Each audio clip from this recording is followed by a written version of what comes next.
실 들레즈. 이름만 들어도 어렵다, 복잡하다 이런 생각부터 드시죠? 근데 걱정 마세요. 오늘 딱 하나의 이미지, 바로 주름이라는 열쇠로 들레즈라는 거대한 성의 문을 활짝 열어볼 거니까요. 자, 이렇게 한번 생각해 볼까요? 만약에 여러분, 이 세상에 딱딱한 사물들로 채워진 공간이 아니라 끝없이 접히고 또 펼쳐지는 거대한 하나의 천과 같다면 어떨까요? 모든 게 주름으로 되어 있다면요. 바로 이 기묘하고 도발적인 상상이야말로 들레즈 철학의 진짜 시작점입니다. 네, 오늘 우리가 파헤쳐볼 주제, 바로 주름의 철학입니다. 들레즈가 특히 그의 책 주름, 라이프니츠와 바로크에서 집중적으로 탐구한 개념인데요. 이 주름이라는 이미지가 사실은 세상을 바라보는 우리 생각의 틀 자체를 완전히 뒤흔들어 버립니다. 자, 그럼 이 현란한 바로크풍 주름을 한번 따라가 보시죠. 보통 우리는 세상을 정지된 사진처럼 생각하잖아요. 이건 책상, 저건 의자, 이렇게 딱 정해진 사물들의 집합으로요. 근데 들레즈는 그게 아니라고 말합니다. 세상은 차라리 끊임없이 움직이는 영화에 가깝다는 거죠. 고정된 건 아무것도 없어요. 모든 게 그저 접혔다가 펼쳐졌다가 다시 다른 방식으로 접히는 역동적인 과정 그 자체라는 겁니다. 마치 바로크 양식의 건축물처럼 끝없이 이어지는 곡선과 움직임으로 가득 찬 거죠. 이게 바로 들레즈가 우리에게 제안하는 완전히 새로운 사유의 이미지입니다. 자, 좋아요. 세상이 계속 접히고 있다면 그럼 대체 어떤 힘이 이 주름들을 만들어내는 걸까요? 여기서 들레즈 철학의 심장이라고 할 수 있는 개념이 등장합니다. 바로 차이인데요. 근데 잠깐, 우리가 평소에 쓰는 너와 나의 차이 같은 그런 차이가 전혀 아닙니다. 이게 정말 생각의 전환을 요구하는 지점인데요. 보통 우리는 빨간 사과랑 파란 사과가 있어야 색깔의 차이를 말할 수 있잖아요. 두 대상이 먼저 있고 그 다음에 비교를 통해 차이를 발견하죠. 하지만 들레즈는 순서를 완전히 뒤집어 버립니다. 사과보다 그 어떤 대상보다 차이가 먼저 존재한다는 거예요.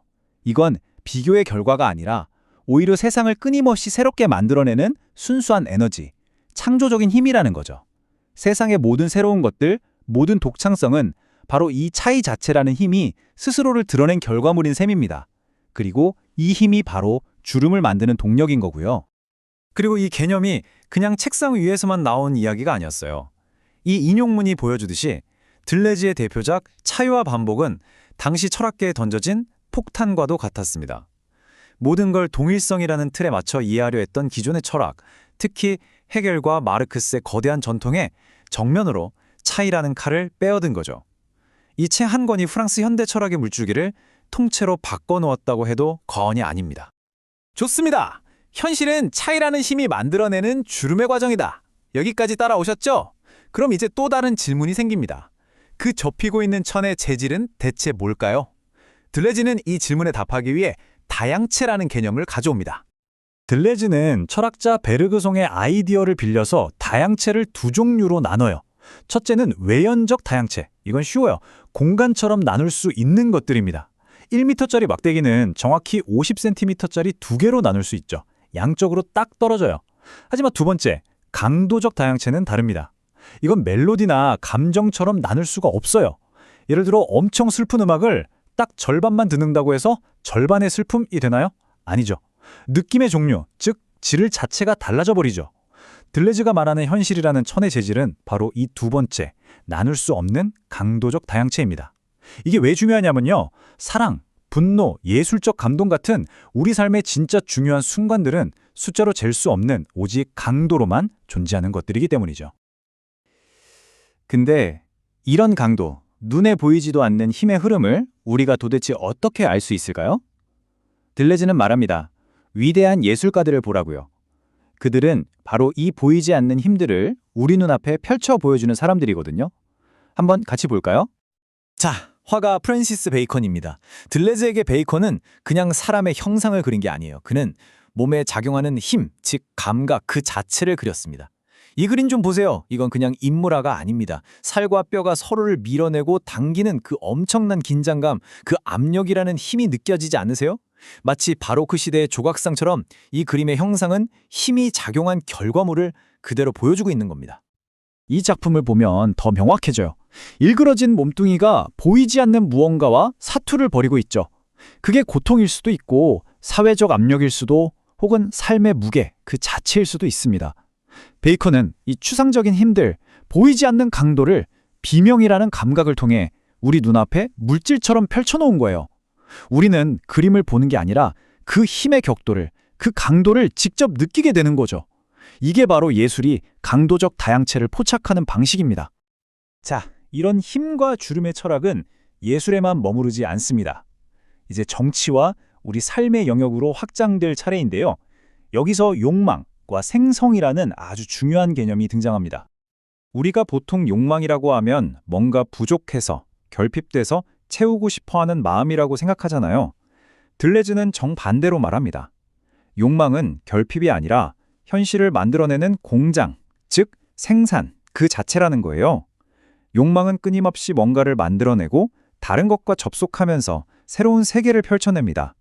그리고 생성은 바로 이 욕망의 힘을 이용해 나는 남자야, 나는 한국인이야 처럼 사회가 우리에게 붙여준 딱딱한 정체성의 껍데기를 깨고 탈출하는 과정입니다.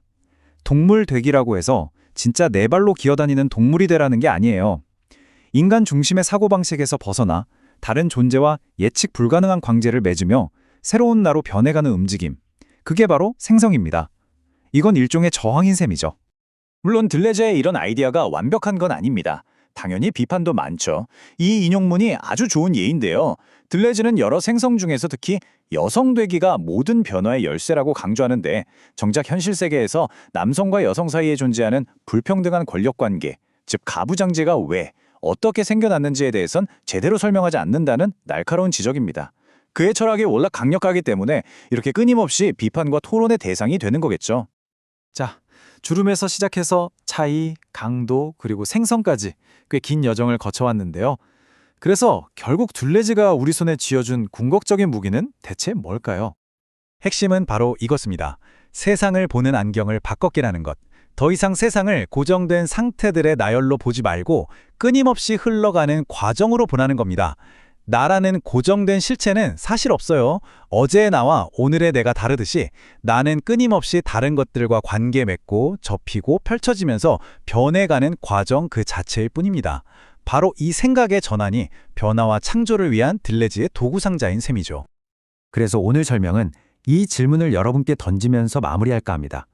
만약 여러분 자신을 나는 무엇이다라고 정의하는 대신 나는 무엇이든 될 수 있는 과정이다라고 생각한다면 여러분의 삶에서 어떤 새로운 것들을 만들어낼 수 있을까요? 어떤 놀라운 가능성들이 펼쳐질까요? 들레즈의 철학은 박물관에 갇힌 낡은 이론이 아니라 바로 지금 우리 각자의 삶에 던져지는 생생한 질문입니다.